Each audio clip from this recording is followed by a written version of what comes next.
तुम्ही सगळे कंटाळले मला माहित आहे, पण मी खरं उभा राहिलो फक्त तुमच्यासाठी.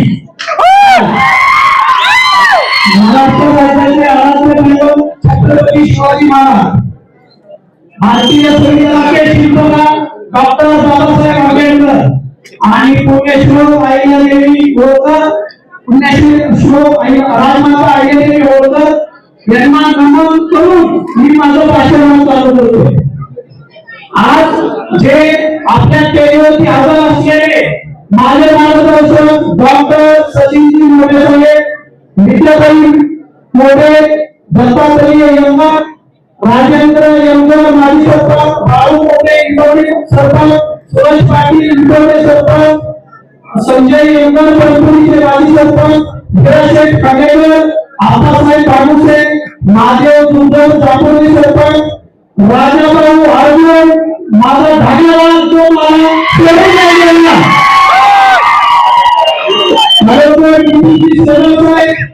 आणि दादासाहेब कचरे जे कधी न दिसणारे सर्व ठिकाणी काम करणारे असे दादासाहेब कचरे साहेब आणि जे तालुक्यावरून पाटील साहेब यांचे पुत्र त्याचे सेम टू सेम चरित्रावरती चालणारे पृथ्वीराज भैया पाटील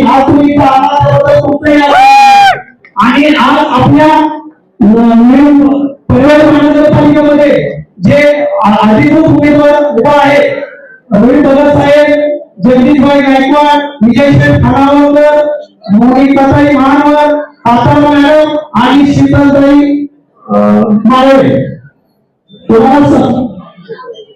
आणि गोपाळ भगत साहेब, तुकाराम सरस साहेब आणि रामदासजी शेवळे साहेब, तुम्ही सर्वांनी आज आमच्याकडे आहात. खरंच तुम्हाला तुमच्या पाठीमागं त्या पनवेलची जनता 100 तुम्हाला नगरसेवक पदावरती बसले आणि राजमाता अहिल्यादेवी ट्रस्टचे अध्यक्ष सतीजी सायकडे सर्वप्रथम तुमचा आभार आहे की हा जो कार्यक्रम हा जो हॉल आहे हा जे नियोजन आहे ते तुम्ही आम्हाला आज उपलब्ध करून दिलं. मी तुम्हाला बाकी काय सगळ्यांनी बरंच गोष्टी सांगितल्या आहे. मी माझं आयुष्य सांगतो की माझ्या आयुष्यामध्ये जसं घडत आलं आणि तुमच्यासाठी काय केलं. 2014 साली मी मुंबई शहरामध्ये आलो. माझ्या वडील मुंबई शहरामध्ये रिक्षा चालवत होते. त्या रिक्षा चालवण्याचा पोरा होता गावामध्ये. त्यांनी म्हणजे आईने माझ्या रानामध्ये शेतामध्ये राहून मला उभा केलं आणि 2013 साली मी ग्रामसेवक नंतर कृषी अधिकारी झालो. मुंबईच्या महानगरीमध्ये यायचं होतं आणि काहीतरी करून टाकवायचं होतं. त्यासाठी मुंबईमध्ये झालो आणि मुंबईच्या महानगरीमध्ये पहिलं पाऊल टाकलं 2014 साली. 2014 साली टाकल्यानंतर मी माझी पहिली ड्युटी नागपूरच्या हिमालयाच्या क्षेत्रात लावली आणि आजच्या काळाचे असलेले आमदार त्यावेळी कोणी होते. त्यावेळी माहिती होत आहे आणि माझे अभिमान वाटला की माझ्या भागामधला एक माणूस आदिवासीमध्ये दिसला. मी त्यांना आदिवासीमधून पूर्ण असं फिरून आणलं, ज्यूस पाजला. अरे आम्हाला स्वाभिमान होता आमच्यासाठी आणि स्वाभिमानासाठी आम्ही तुम्हाला हे सर्व गोष्टी केल्या. आज तुमच्या सोबत असलेले एमपी खासदार त्यांना माहित आहे 2016 साली लालबागला त्यावेळी एका कोणी विचारत नव्हतं. किती विचार तुम्ही सगळ्यांना माहित होतं. त्यावेळी मला वाटलं माझ्या भागातला माणूस आहे आणि त्याचा सत्कार या आराध्य दैवत लालबागच्या ठिकाणी करावं असं मला वाटलं आणि त्या ठिकाणी मी त्यांना सांगितलं तुम्ही या आमदार साहेब, तुम्ही आमदार होणार आहे त्या मला त्यावेळी मी भविष्यवाणी केली होती आणि त्यांना लालबागवर आमदार आले असं सांगून विनंती केलं. त्यावेळी त्याचा सत्कार केला होता. त्यावेळी त्या भाषेत बोलले होते की राहून मला लाज वाटत्या तुम्ही आमदार म्हणून मला व्हीआयपी पोलीस दिले सांगणार. अहो साहेब म्हणलं तुम्ही आमच्यासाठी आपल्या भागातल्या लोकांसाठी एक काम करत आहे आणि त्यामुळे माझ्यासाठी तुम्ही आमदार आहे. माझ्यासोबत असलेल्या जनतेसाठी आमदार आहे. कारण की तुमच्याबद्दल स्वाभिमान होता आमच्याकडे. कारण की काय तर तुम्ही करणार होता, तरपुडीचं काम करणार होता, त्यासाठी आम्ही तुमच्यासाठी उभा राहत होतो. आणि मी 2015-16 बिझनेस उभा करत गेलो. माझ्या बिझनेसच्या पहिल्या पेजवरती तुमचं नाव लिहिलं जायचं आणि नंतर प्रशांत ठाकूर साहेब आहेत जे दैवत आहेत त्यांच्या सेकंड स्टेजला नाव ठेवतो. आम्ही तुम्हाला पहिलं म्हणायचो काय तर तुम्ही करणार आहे त्या हेतून आम्ही तुमच्या पाठीमागे म्हणायचो. 2017 साली मी कळवलीमध्ये धनगर सोसायटी उभारली आणि तिथं फक्त धनगरांना जनतेचं असे स्वप्न बघितलं आणि त्याच्या ओळखीसाठी तुम्हाला बोलवलं आणि मी ठरवलं माझ्या नेत्याला गरीब नेता आहे माझा नाही नेत्याबद्दल जागा नाही बसण्यासाठी त्यावेळी एका व्यक्ती सोसायटी कोणी जर उभा असेल तर सर्व सोसायटीला मी विनंती केली आणि सांगितलं त्या बिल्डिंग मधलं 40-50 एक करोड जाईल मी माझे एक घर मी आमदारांना ऑफिस म्हणून देईन ही घोषणा मी सगळ्यांच्या समोर केली होती म्हणजे एवढं सगळं काम मी या माणसासाठी करत होतो आणि हे सगळं तुम्ही आमच्या समाजासाठी काहीतरी फ्युचर करताना त्यासाठी आम्ही करत होतो त्याच्यानंतर 2017 साली आम्ही सांगितलं इतर एक तांत्रिक आम्हाला अडचणी येतील तर आम्हाला तुम्ही मदत करा थोडंफार त्यांनी सांगितलं तुमच्या पद्धतीने बघा आणि तुमच्या पद्धतीने करा असं त्यांनी मला सांगितलं फोनवरती तरी पण आमच्या जीवात तुम्ही एकदम मोठे होता 2018 गेलं 2017 साली माझ्या गावची सांगतो गोपी शेठला सरपंचच्या गावचा अजिबात तयार करायला कोणी गावातले लोक तयार नव्हते कारण की सदस्याला फॉर्म या गावामध्ये कोण माझ्या तयार नव्हतं नको आदेश राजेंद्रांना हे दोन लोक चालतील बाकी कोणी चालणार नाही तुम्ही अजिबात कोणी फॉर्म आणायचा नाही पण मला कोणी सदस्य सुद्धा भेटलं नाही त्यावेळी पॅनल लावलं 2017 फक्त लोक नियुक्त सरपंच आणि एक आमच्या मुसलमानांना एकदम म्हणला आता ते साहेब तुमच्या सोबत आहे 2 सीटासाठी लढलो मी फक्त आणि तुमच्या सगळ्यांच्या आशीर्वादानं कोणी सीट निवडून आणल्या परंतु मी त्यांना एकाही सभेला दिलं नाही का कारण लोक त्यांना नको म्हणायचे आज तीच लोक ज्या लोकांनी बिजेडी गावामध्ये तेल लावला तो तेल सोडला आज त्याच्यात आपल्याला जाऊन बसलेले आहे आज कुठल्याही कामाचे पेपर आली ज्या लोकांनी तुम्हाला उभं केलं त्या काही लोकांना तुम्ही जर काम केलं असेल तर तुम्ही म्हणताय ना की रेहातीला विरोधाला दिलं तर शपथ ठेवावी आणि आमच्या समोर 10 लोक उभा करा आणि सांगा हे 10 लोक माझ्या पहिल्या होते आणि या 10 लोकांना मी तयार केलं आज परवड्याच्या गाडीमध्ये फिरतात परवड्याच्या बंगल्यामध्ये राहतात अशी तुम्ही 10 लोकांची नावं फक्त मोडून राखवा मी तुमची पाठ टाकता येईल आमच्या भागातल्या ज्या लोकांनी तुम्हाला उभा केलं त्या लोकांना 2017 साली सरपंच झाले 18 झाले 19 झालं 20 झालं आम्हाला स्वाभिमान होता 2021 साली सचिनजी मोठे साहेब यांची माझ्याशी ओळख झाली कारण की समाजात तुम्ही एकच नव्हता तर समाजात दुसऱ्याचे सचिनजी मोठे साहेब होते नडलेल्या आणलेल्या बाकी सगळ्या लोकांना ते उभा करायचे तर मलाही स्वाभिमान आहे म्हणून मी त्याच्या सभासमध्ये आलो ते सांगितलं राहुल तू आता भारतीय स्तरावरती काम करतोय आणि शिकवतो कशा पद्धतीने काम करायचं असं आहे मार्गदर्शन केलं आणि त्या मार्गदर्शनाने मी काम करत राहिलो आणि त्याचं कार्य किती हलकं आहे त्याचं कार्य किती हलकं आहे अरे 2014 पासून 2021 पर्यंत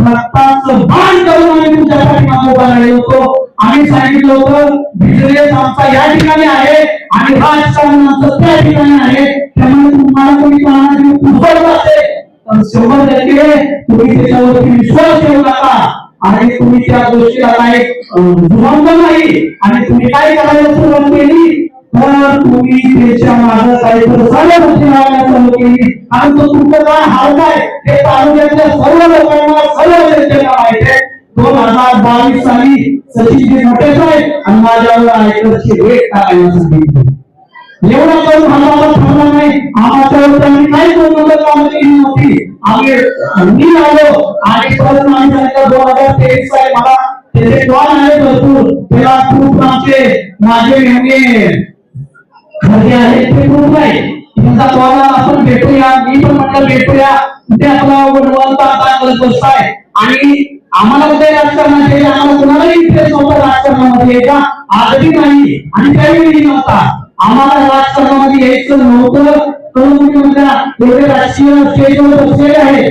साहेब कधी राजकारणाला मला बॅनर आणलेला बघितला का कलमपुरीच्या कुठल्या लोकांनी बघितला कधी बॅनर लावलेला आम्ही सांगितलं होतं आमचा बॅनर कुणी लावायचा नाही म्हणजे राजकीय क्षेत्र येणार नाही आम्हाला उद्योग धंद्यामधून लोकांसाठी काहीतरी करायचं आहे आणि आम्ही त्या क्षेत्रातनं त्या सगळ्या गोष्टी काम केल्या 2023 ला 4 डिसेंबरला आम्ही कोट्याच्या हॉटेलला भेटलो ऑफिसला भेटवायची मला हिंमत नाही झाली तुम्हाला ऑफिसला बोलवायची कारण की तुमच्या डोक्यात तुमच्या कानात घालणारे लोक आसपास तुमच्या आहेत आणि त्या लोकांनी तुम्हाला वरती दिलं होतं त्या लोकांना आज तुम्ही बाजूला घेतले तेच लोकांना तुम्ही कामं देताय आणि ज्या लोकांनी पूर्ण काम केलं आज तुमच्या बाजूला आहे त्या लोकांसाठी तुम्ही काही केलेलं नाहीये. आणि 2023 आम्ही भेटलो, त्याला सांगितलं कुठे लोक आहेत त्या लोकांना तुम्ही बोलून द्या.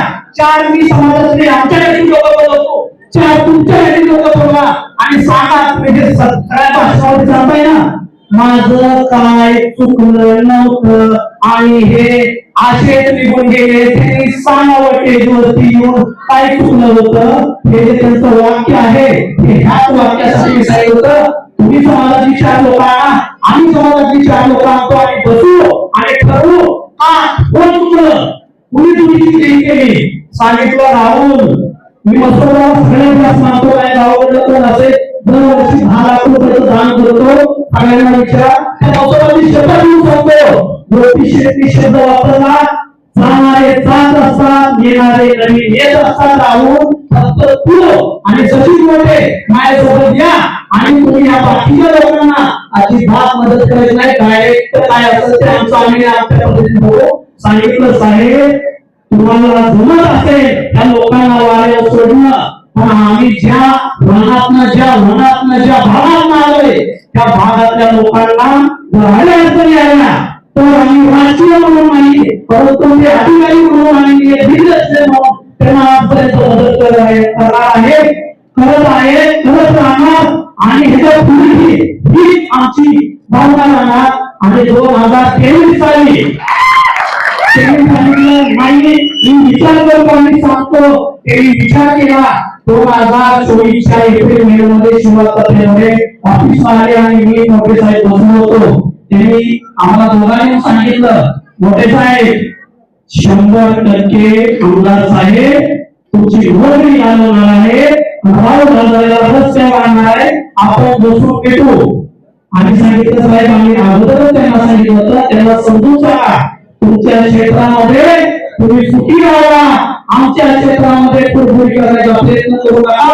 ह्या भागामध्ये तुम्हाला सत्यावी परवानगी दिली होती आमच्या बिझनेस लाईनमध्ये तुम्ही घुसू नका.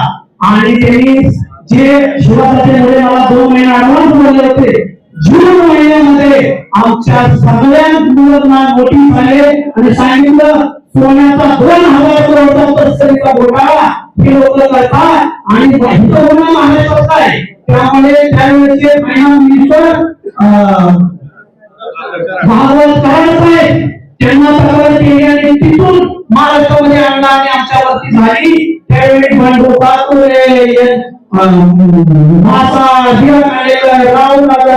मोठे साहेब हनुमान मोठे आणि ज्या शिवाचा त्यांनी सांगितलं 2 महिन्यापूर्वी अरे असं होणार आहे त्यांच्या मुलाला सुद्धा सोडलं नाही म्हणून तो आज पाहत झालेला आहे.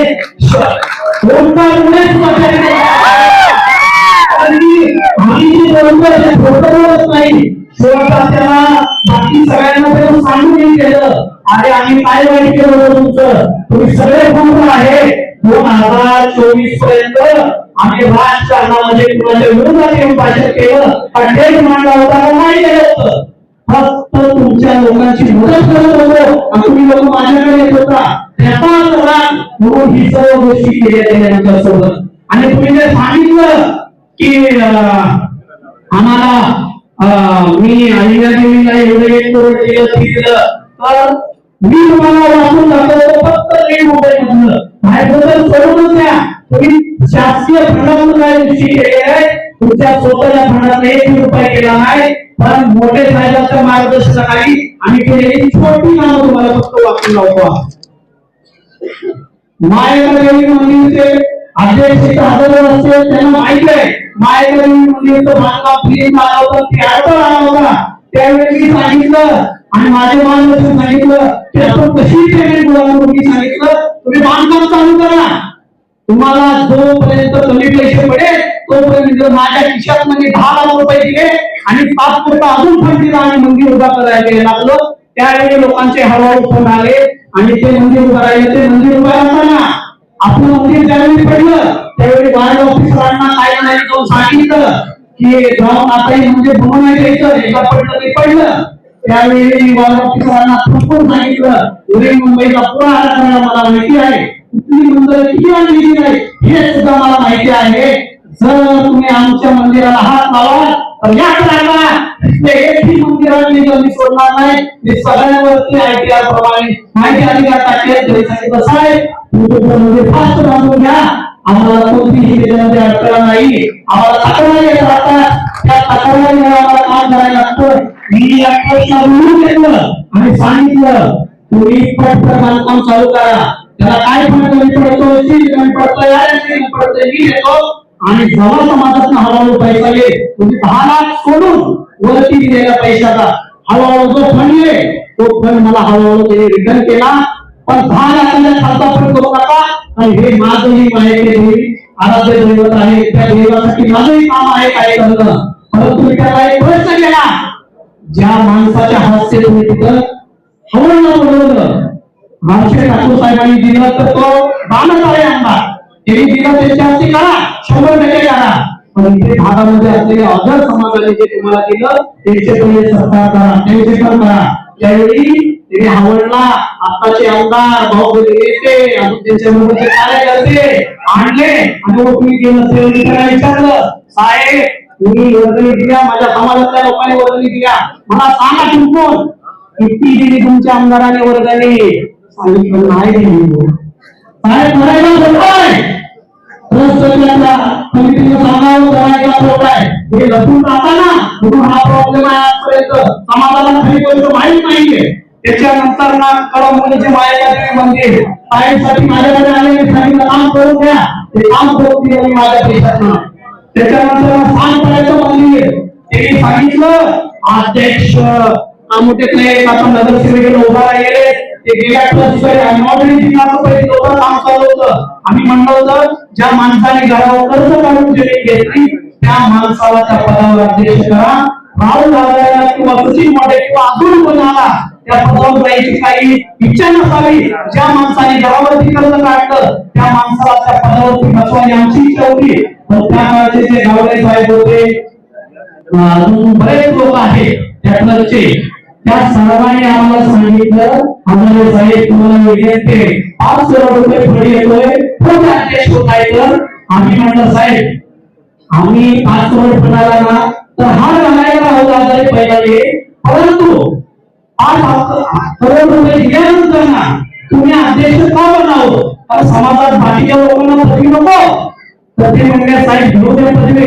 1 वर्ष गेलं, 1.5 वर्ष गेलं, पदवी घेतल्या, पदावर बसले, मोठं भूमिपूजन झालं आणि जागेवरती काही नाही. ती परत कमिटी माझ्याकडे आली आणि सांगितलं पण आमची इच्छा एकच आज संपत्ती होती.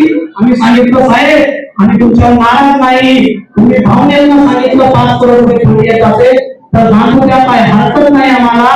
परंतु आम्ही तुम्हाला सांगितलं आम्ही मदत करायला तयार आहोत. परंतु ज्या माणसाने घरावरती कर्ज काढलं, ज्या माणसाने पूर्वी 5-10 लोकांनी टीम बनवली आणि मंदिर उभारायचं स्वप्न बघितलं त्या लोकांना जर बॉडी करवत असेल तर तुमचं मंदिर उभारपर्यंत तुम्हाला जे काही टीम लागेल, जी काही मदत लागेल ती आजपर्यंत 50 लाख रुपयाची मदत अध्यक्ष करायला बोलतो आहे. ही करायला मी बोलतोय 40 ते 50 लाख रुपये सांगपड्याच्या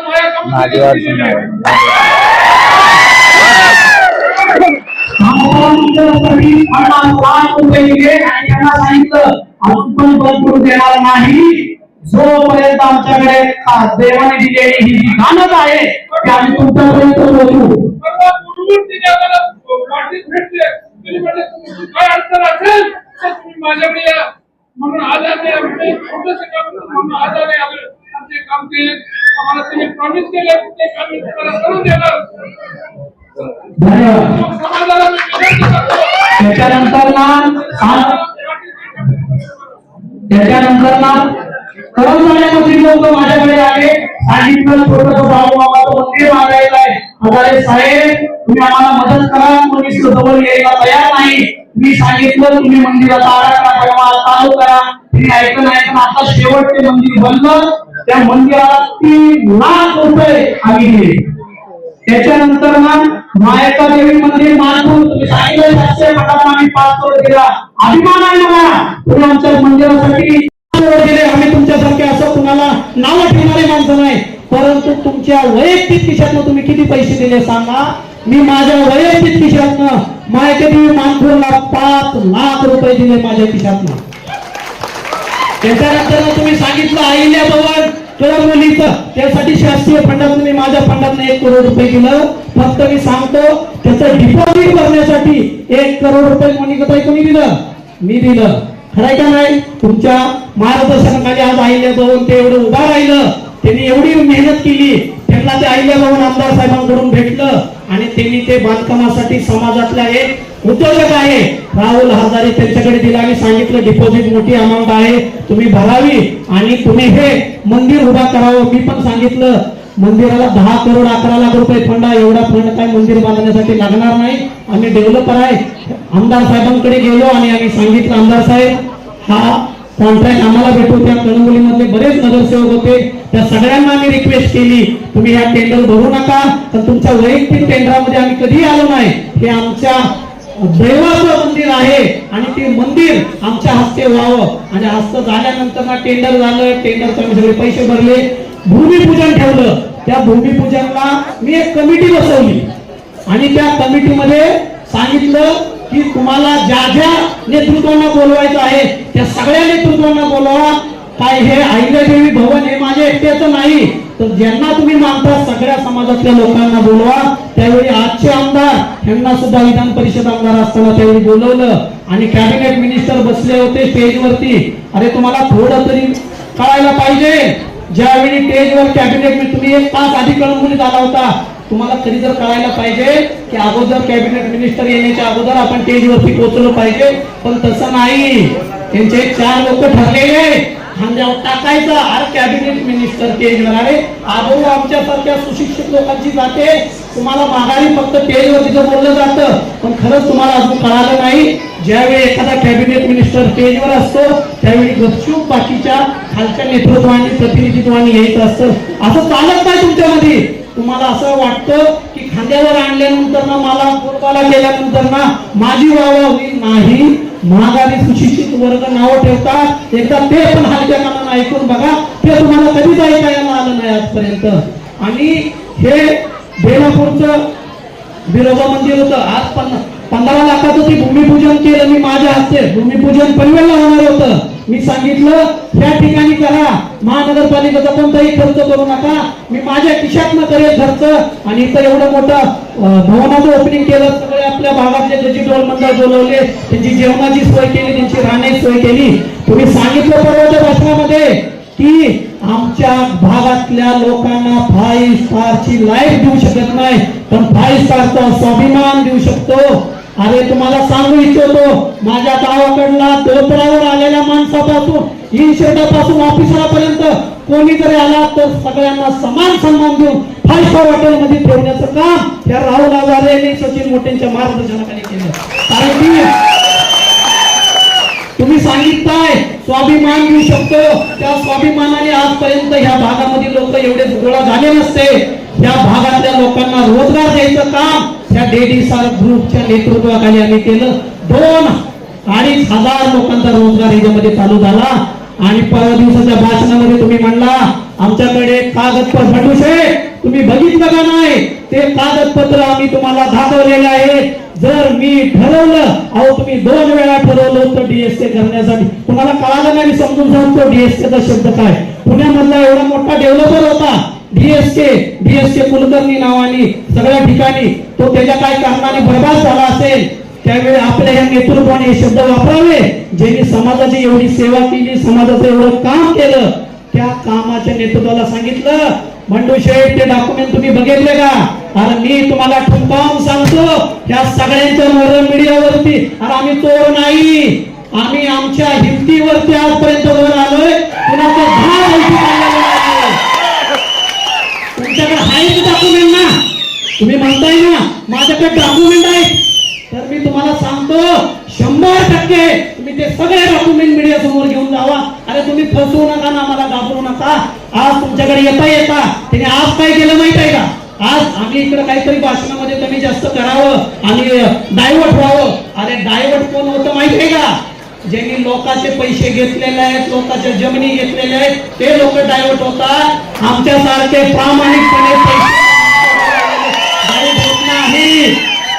आज त्यांनी काय केलं माझ्या सगळ्यांच्या मोबाईलवरती आला असेल, सगळ्यांच्या मोबाईलवर आले असेल. त्यांनी सांगितलं खाता पण कुठे ते सांगितलं IRS निवास गोरगरिबांच्या स्वप्नाचा पुराडा आणि तो प्लॉट नंबर सांगितला DDSR pride plot number 2 sector 13 54 गुंठ्याचा प्लॉट आहे आणि लोकांकडनं 2021 साली त्याने पैसे घेतले आणि काम नाही काय नाही, लोकांची फसवणूक झाली. तर त्यांच्या माहितीसाठी इथं कोण आहे, किती तारखेला हा प्लॉट लागला, इथं तारीख आहे 2/2/2024. किती सांगितले 2021 साली हा प्लॉट घेतला आणि लोकांचे पैसे घेऊन किती साली प्लॉट दिला शिकून 2/2/2024 DDSR pride CHS plot number 2C sector 13. अरे किती लबाड बोलायचं आणि लोकांना डायव्हर्ट करायचं. हा प्लॉट आहे आणि मी तुम्हाला आज या भाषणामध्ये सांगतोय, ज्या लोकांनी स्टेटस टाकला ना 100% तुम्ही उद्याच्याला तुम्हाला एक दिवस येतोय, एका दिवसामध्ये ज्या लोकांची मी फसवणूक केली असं तुम्ही म्हणता त्या लोकांना घेऊन तुम्ही इथं या चौमुलीमध्ये आणि माझ्या समोर कबूल करा, मीडियाद्वारे करा आणि पोलीस स्टेशनला माझ्यावरती केस करा जर मी लबाड धंदा केला असेल तर. माझ्या गुरुला काय संबंध होता सचिन मोठे साहेबांचा DDSRशी? अरे त्यांनी माझ्यासारख्या उद्योजकाला तयार केलं आणि मी तुमच्या मधल्या 50 लोकांना आज 50 लाखाच्या गाडीमधनं 2-2 करोडचे 3-3 करोडचे घर बांधून राहायला गेले. ते सगळं जे मी उभा केलेला आहे. तुम्हाला मी मगाशी बोललो ना तुम्ही 10 लोकांची नावं सांगावी, मी तुम्हाला या पेजवरती 10 लोक दाखवतो. 50 ते 100 लोकांना करोडच्या गाडीमधनं फिरायची हिंमत आमच्या सारख्याने केलं आणि माझ्या पाठीमागे आशीर्वाद देऊन उभा राहिलेला सचिन मोठे साहेबांना तू सांगतो की सचिन मोठे साहेबांनी ह्या लोकांना काय संबंध त्याचा DDSRशी? अरे DDSRला आशीर्वाद दिला म्हणून काय DDSR प्रत्येकाला काय सांगतो की ह्याला प्रस्थापिताने उभा केलाय, प्रस्थापिताने उभा केलाय. तर तुम्हाला मी आता मी सांगतो जी लोक मिटिंगला हजर होते त्या सर्व मिटिंग मधले हजरच्या लोक संतोष पुजारी, बंडू गातोरे, विनायक मासा, राजू अर्जुन, मदन गातोरे नव्हते, अजून बाळू मोठे, अजून समाजातले बरेच लोक त्या मिटिंगला हजर होते. त्या मिटिंग मध्ये जिल्हा परिषदेविषयी चर्चा होती.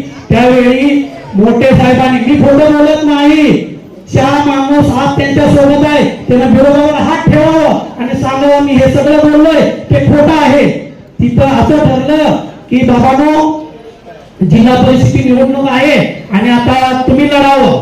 तर त्यावेळी हनुमान मोठे साहेबांनी सांगितलं आमच्या घरामध्ये शीट नको, तुमच्यापैकी कुणाला तर एका तयार करा आणि आम्ही तुमच्या पाठीमागे उभा आहे. आजच्या त्यांच्याकडे जाऊन बसलेला त्या माणसाचा पहिला शब्द आहे साहेब तुम्हाला उभा राहावं लागेल, तुमच्या बायकोला उभा राहावं लागेल, त्याशिवाय ह्या गोरगरिबांचं कल्याण होणार नाही. अशी त्यांनी शपथ खावावी की बिनोबाची शपथ हे शब्द तुमचे होते. तरी पण साहेब फिरून म्हणले नको माझ्या घरामध्ये. बंडू शेठ बोलले साहेब तसं नाही, जर जेंट्स पडला तर मी उभा राहील आणि लेडीज पडली तर विद्याताईला उभा राहायला लागेल. असं वाक्य बंडू शेठ कातुरे यांचं होतं.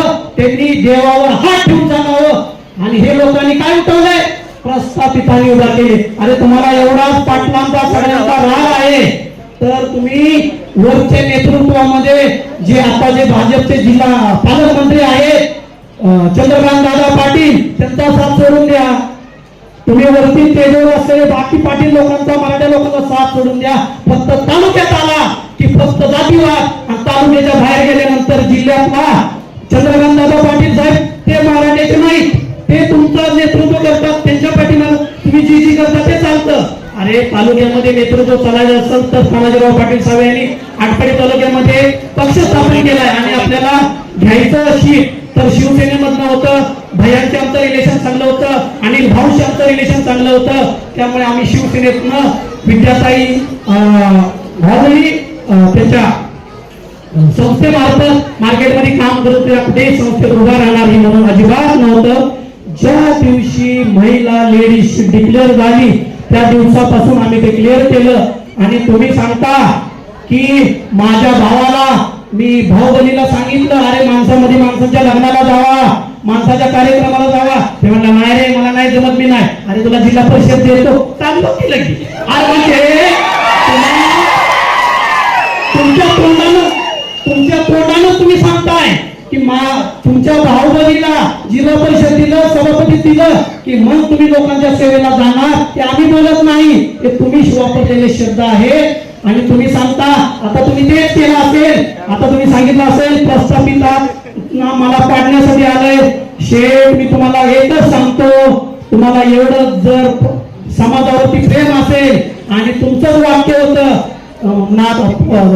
आता गेला की बाप गेला की नातू, हे आपल्याला सगळं मोडीत काढायचं आहे. जर खरंच तुम्हाला भावना असेल समाजाची, तुमच्या वाक्याची शपथ असेल, शपथ तर तुम्ही विसरता, आम्ही विरोधाच्या वेळीच बघितलेला आहे. तरी पण आम्ही तुम्हाला एक चान्स देतो, तुम्हाला स्वाभिमान तुमचा वाढवतो.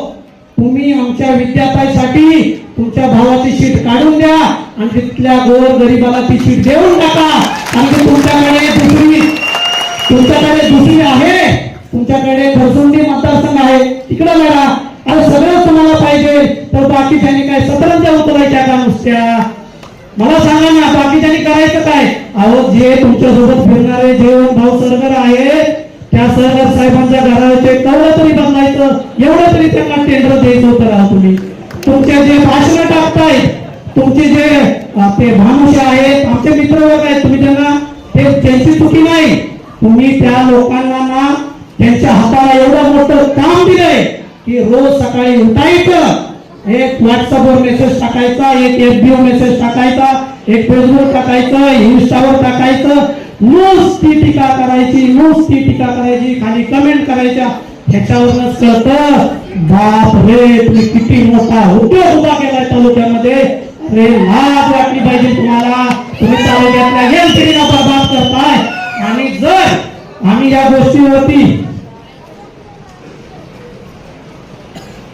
आमच्या ह्याच्यामध्ये आता बंडू शेठ कातोरे साहेब आहेत, माझा मोठा भाव आहे, त्याच्यासाठी रान केलेलं होतं. मी सांगितलं होतं मला शेवटच्या 4 दिवसात कळालं, मी माझ्या बिझनेस मध्ये राजकारणाकडे कधी लक्ष देत नाही.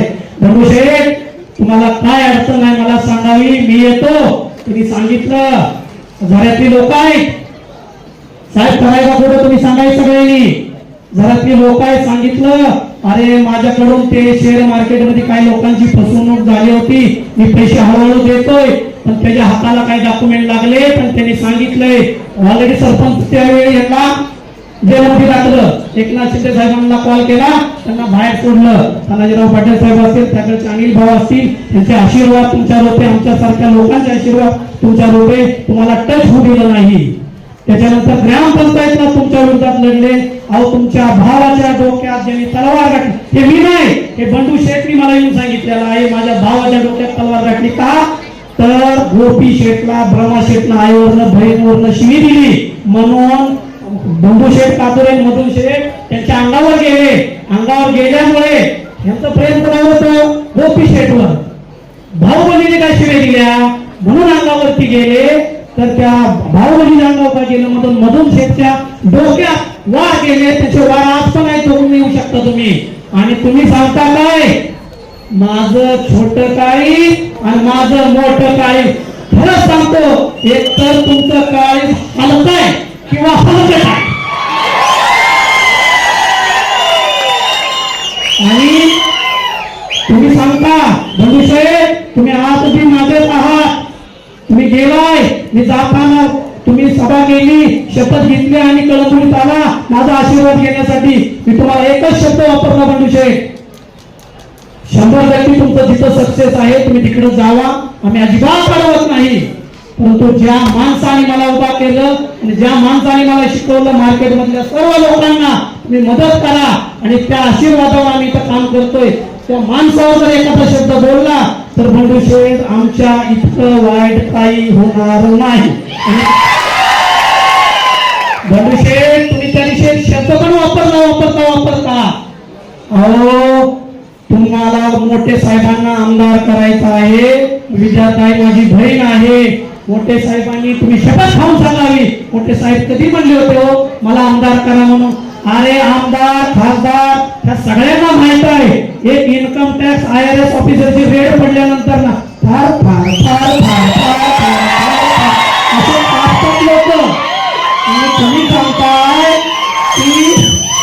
तुम्ही सांगताय आम्हाला की तुम्ही काय बोलला त्या दिवशी सांगितलं आमदार करा. अरे तुमची तेवढी ही नाही उंची प्रमाणेच बोला. आमचा सचिन मोठे साहेब तुम्ही वापरला शब्द काय त्या दिवशी शनिवार रविवार येणाऱ्या माणसाकडून राजकारण होत नाही. अरे तुम्हाला जरा तरी कळायला पाहिजे त्या शनिवार रविवारच्या माणसानं काय काय केलं माहित आहे का तुम्हाला. ज्या दिवशी तुम्ही तो शब्द वापरला ना त्या दिवशी बेळगावच्या घाटामध्ये ऍक्सिडेंट झाला आणि 17 लोकांना हॉस्पिटलला अर्जंट न्यायचं होतं. त्या ढाण्या वाघाने तिथं हॉस्पिटल तुमच्यासाठी खोलून ठेवलं होतं. त्या हॉस्पिटलमध्ये 17 लोकांचे जीव वाचले गेले. हे शनिवार रविवारी येणाऱ्या माणसाने करून दाखवले. शनिवार रविवारी येणाऱ्या माणसाने 11 वर्षाची तुमची दुश्मनी पुण्याला तालुक्यातल्या झोपलेल्या माणसाला सुद्धा स्वप्न पडणार नाही की तुम्ही दोघं एक होय.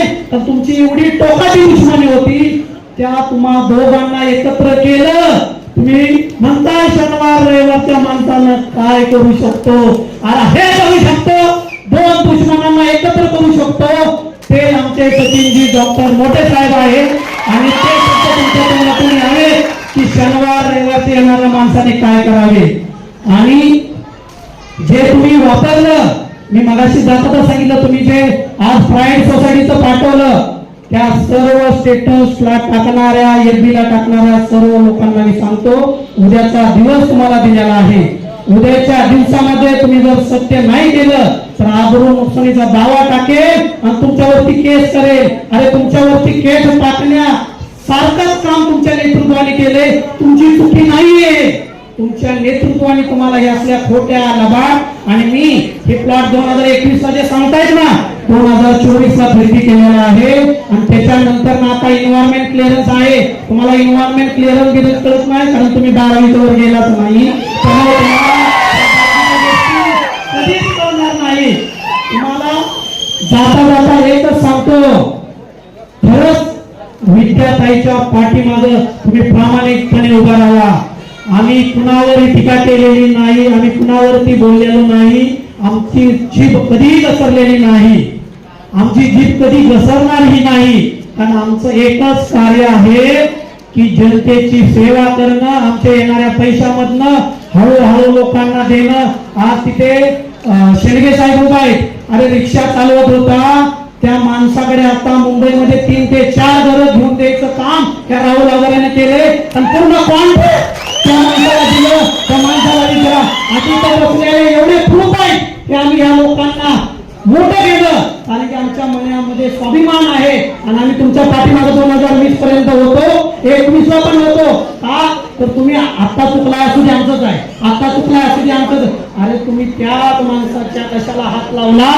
तो माणूस त्या कळंबुली मधल्या कधी कोणी सांगावं वर्गणीला माझ्या दारात आलाय आणि त्याला अर्ध्या हातानं माघारी पाठवलंय. तिथला आईला जाऊन असू द्या कामडे जमाय कधी असू द्या कुठल्याही देवाचं काय असू द्या कोणत्याही जाती धर्माचं असू द्या आम्ही त्यांच्या पाठीमागे स्वाभिमानाने उभा राहिलो आणि सांगितलं जावा तुम्हाला किती खर्च येतोय तो येऊ द्या आम्ही तुमच्या पाठीमागे आहे आणि तुम्हाला काही कमी पडणार नाही. तुमच्या ज्या काय तुमच्या करायच्या आहे तुम्हाला पूजा 100% करा. तर आम्ही आमच्या इन्कम मधला तुम्हाला 5% वाटा हा समाजासाठी देणार. त्या समाजातून मी वरती आलेला आहे. अरे तुम्हाला कधी वाटलं नाही. आम्हाला वाटलं मी गावाकडे गेलो होतो. माझे वडील उभा होते. माझे वडील उभा असताना सुद्धा तुम्हाला वाटायला पाहिजे होतं. ज्या बाळासाहेब हजाराने तुम्हाला भिंगेवाडीमध्ये आणलं त्या बाळासाहेबांच्या हजारांच्या विरोधात तुम्हाला शीट कशी काय देऊ वाटली. तुम्ही जे सांगताय ना आम्हाला पाटील बिटील, त्यावेळी माझ्या विरोधात विनायक पाटीलच दिला ना तुमचा मोठा कॉन्ट्रॅक्टदार. त्यावेळी एखादा गरीब तंत्र दिसला नाही का तुम्हाला, आणि तुम्हाला माझी जिरवायची होती.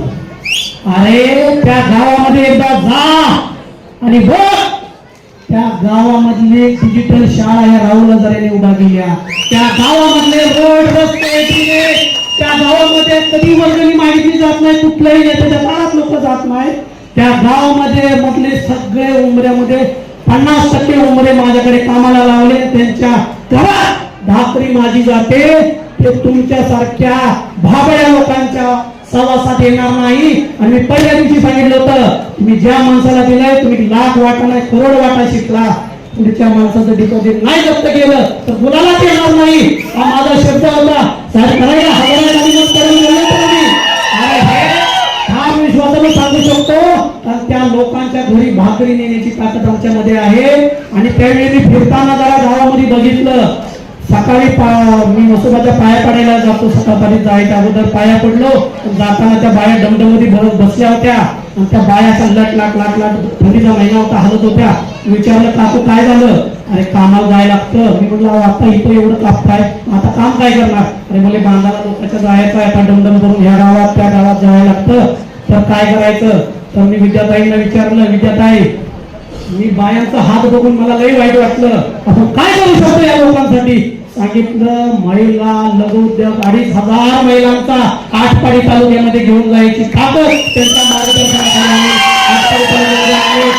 अरे तुम्हाला लोकांचे हात दिसले नाहीत, लोकांचे बांधच दिसले नाहीत. तुम्हाला सांगतो साहेब, तुम्हाला वाईट वाटेल, तुम्ही पनवेलकर आहात, परंतु आम्ही ज्या भूमीमधून आलोय त्या भूमीमध्ये एक ना एक दिवस तुमचा मतदार काही माघारी, परंतु स्वाभिमानाने मतदान करायसाठी परत नाहीये. पण राहण्यासाठी कळंबोलीत येणार नाही, कारण पूर्ण रोजगार आम्ही आटपाडी तालुक्यामध्ये नेणार आहे. कारण की त्या लोकांना वाटाळीसाठी आज मी लोक बसलेले माझ्या समोर बघा, त्यांचे कपडे आज मी मळलेले आहेत. तुम्हाला कधी दिसले का? नाही. तुम्ही फक्त भाषणात सांगताय आणि तुम्हाला 5 स्टार लाईफ नाही देऊ शकत, 5 स्टार स्वाभिमान देऊ शकतो. काय स्वाभिमान? काय स्वाभिमान? तुमच्या फाटलेल्या खांद्यावरती हात टाकणार, तुम्हाला असं डोलवत नेणार आणि सांगणार बाबा तुझं काय चाललंय? तुम्ही सांगणार शेठ एक नंबर, माझं काय प्रॉब्लेम नाही का? तुम्ही सांगणार नाही, तर ते मला दिसतंय, परंतु नुसतं दिसून बसणार नाही. आम्ही तुम्हाला पनवेल नाही मुंबईमध्ये यायचं बंद करेल आणि आटपाडी तालुक्यामध्ये तुम्हाला माताडी जायची गरज पडणार नाही. आटपाडी तालुक्यामध्ये येत्या 5 वर्षामध्ये रोजगार नाही मिळाला तर पुढच्या 5 वर्षामध्ये तुमच्या समोर येणार नाही. एवढं बोलतो आणि धन्यवाद राहुलजी हजारे साहेब. खऱ्या अर्थाने आज रोजगार पाहायला मिळाला. जे का रंजिरे त्याशी नवीन अकोले तोची साधू ऐकावा देव तेथेच